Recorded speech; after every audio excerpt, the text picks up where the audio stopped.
व्याजाचा आमिष देऊन या ठिकाणी हा पैसा जमा केला गेला।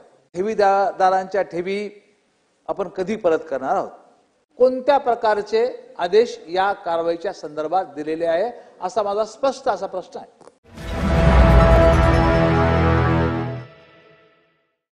सन्माननीय सदस्य खोतकरजी आणि अध्यक्ष महोदय,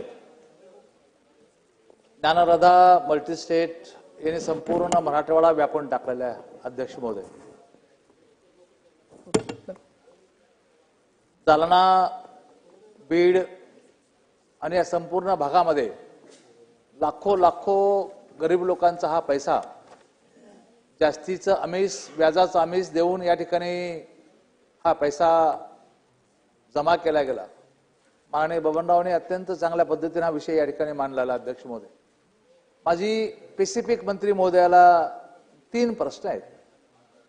सेंट्रल रजिस्ट्रार यांनी महाराष्ट्राला कोणत्या प्रकारचे वसुलीचे आदेश दिलेले आहेत? हा पहिला प्रश्न। पुन्हा एकदा सांगतो, सेंट्रल रजिस्ट्रारने महाराष्ट्राला कोणत्या प्रकारचे वसुलीचे आदेश दिलेले आहेत? हे दिले असतील तर मग ठेवीदारांच्या ठेवी आपण कधी परत करणार आहोत?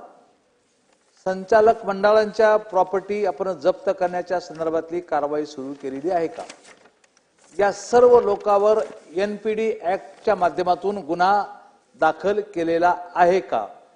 केलेला असेल तर ठीक आहे, नसेल केलेला तर एनपीडी ऍक्टच्या अंतर्गत हा गुन्हा दाखल केला जाईल का? माझे 4 स्पेसिफिक प्रश्न आहेत।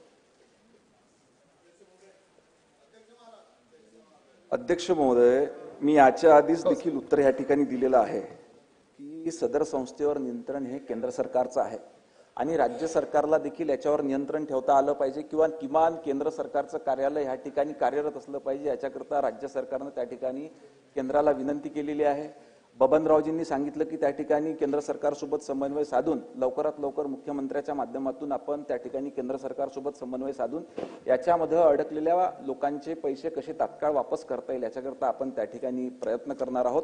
आणि कायद्याच्या चौकटीमध्ये राहून आपण जे म्हणतायत की एनपीडी ऍक्ट अंतर्गत, तर निश्चितपणे जर का ते कायद्याच्या याच्यात बसायचं तर आपण त्या ठिकाणी कारवाई करू। सन्माननीय सदस्य सोळंकेजी